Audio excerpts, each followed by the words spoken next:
Hi everybody, so this is MLA presentation 3, so this is a longer one, about 8 to 10 minutes ideally, and I've put together a couple of different topics, acute loss of vision and eye presentations, so I think they all go together quite well. So we'll start off with visual loss, so it's all really about localization with visual loss. Is it in one eye or is it in both eyes? That's monocular or binocular. And is it in the eye, is it in the optic nerve, is it in the visual pathways of the brain? And the presentation and other features can help give clues to that. Tempo, like every other neurological presentation, is really important. Is it sudden? Is it subacute? Is it chronic and progressive? And other features that can help you with vision are things like, is it painful or is it painless? And different types of pathology can cause one or the other. And local changes as well give you a clue as to whether or not it's an innate eye pathology, so something ocular as opposed to neurological. So is the eye red? Is it painful? Has it gone hazy? When light levels change, is that painful? That suggests that there's something obstructing the pupillary reflex, and you see that in glaucoma. So when the eye pressure is high and you get changes in the pupillary size, you get pain. And then you have other symptoms that can connect to the pathology itself. So you get jaw claudication and giant cell arteritis, for example, where you get a lot of pain when you try and chew. So first of all, we'll go to sort of a fast tempo, so sudden visual loss. So I've divided this for simplicity because there's loads of different ways to think about how to do this into ophthalmic or eye problems and neurological problems. So going down eye problems first, and remember I'm a neurologist and not an ophthalmologist, but you need to be aware of these things because you might get them in your clinic. If something is acute, it can be often vascular. So that's what we tend to think of. Vascular things are sudden or hyperacute. So a vein or an artery in the eye itself can be occluded, and that's often a retinal vein or artery occlusion. Acute closed-angle glaucoma, so a sudden increase in pressure of the eye, can cause quite sudden visual loss. Uveitis or inflammation in the eye, a vitreous hemorrhage, so you get a bleed into the eye, or a retinal detachment where the retina comes off. And often you see that acutely in trauma, rugby players, people who've had a fall, that sort of thing. If they are confused or they have concussion, they may start to improve and then realise that they've lost vision or their vision is impaired in one eye. And that's an ophthalmic emergency. You need to get an ophthalmologist to see them quickly for repair. Eye injury, generally you have a clue as to that. The fish hook in the eye is a classic A&E presentation that we often have to go through, and I got a fish hook in the eye once. Had to deal with one as a junior doctor, and it was quite scary. And ulceration in the eye. And you'll see on an ophthalmoscope, you can change to a blue light or a wood light. And if you shine that on the eye, particularly if you put in contrast drops, you can see the ulceration, and that can cause profound loss of vision. So that needs to be treated with antivirals. Neurological causes that can be quite sudden: optic neuritis, so inflammation of the nerve head; optic nerve compression.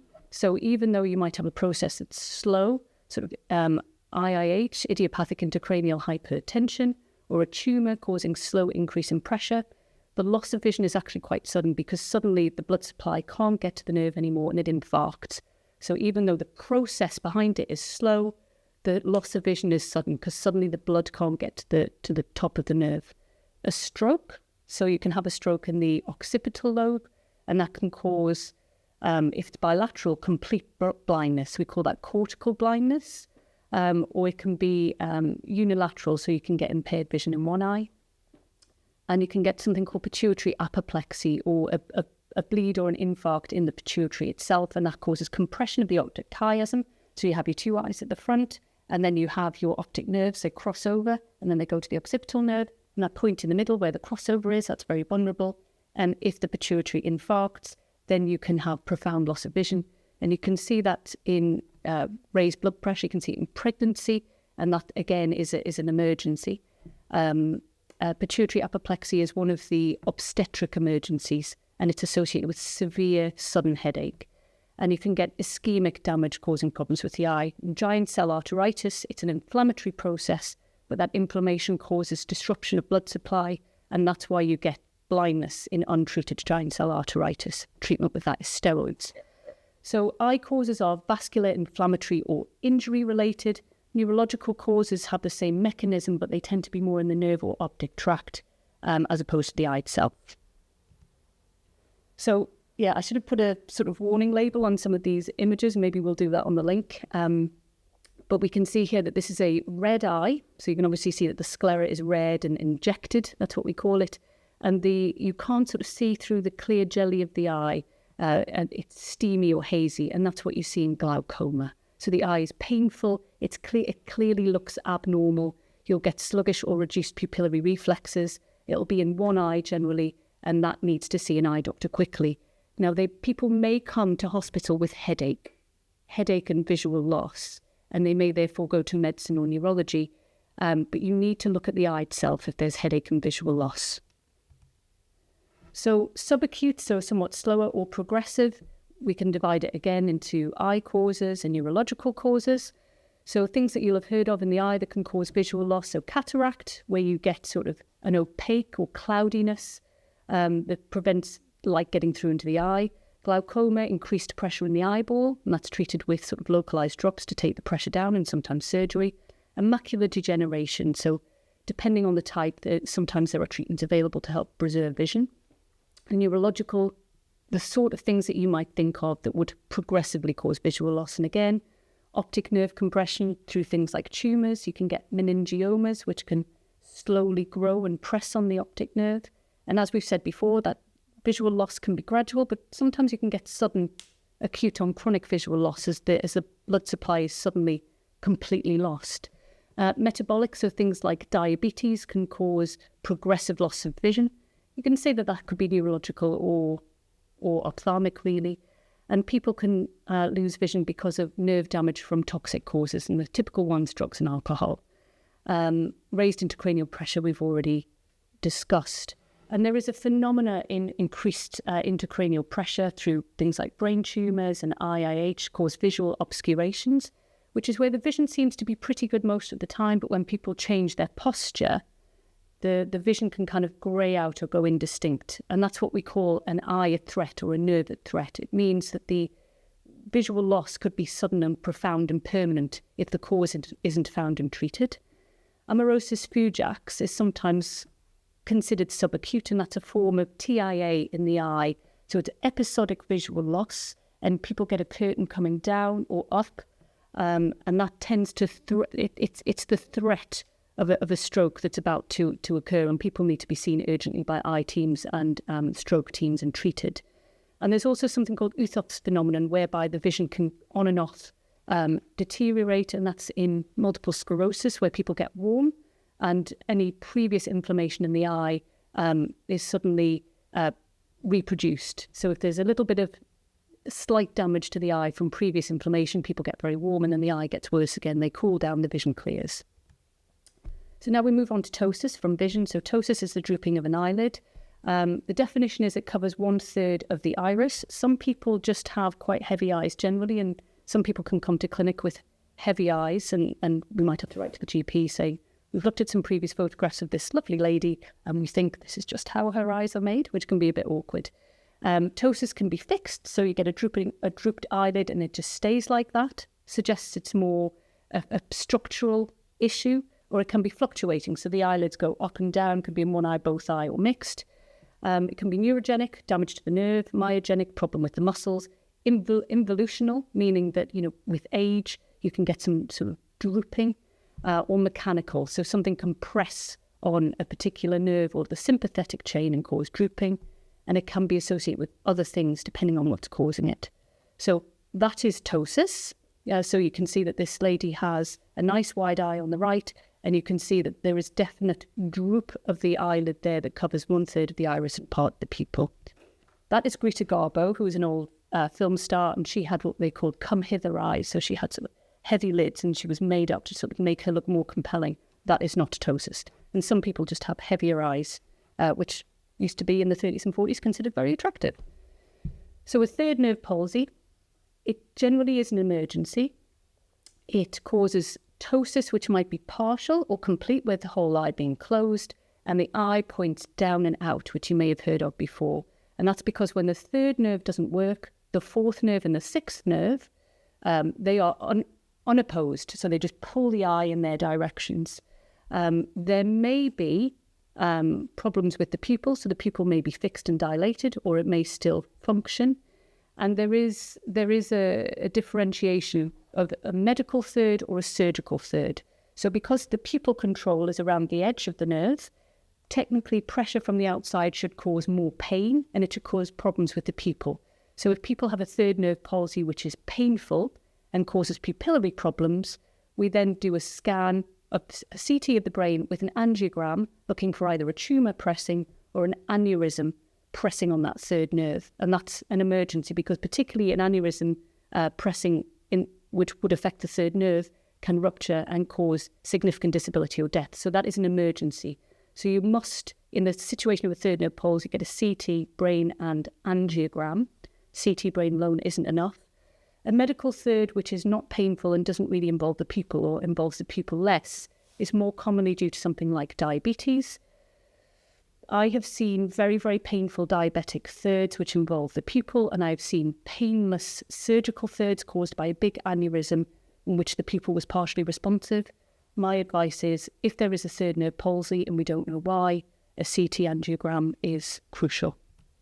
Horner syndrome, that's a damage to the sympathetic pathway. The ptosis is much more subtle. The levator palpebrae only really controls the sort of first third of elevation of the eye.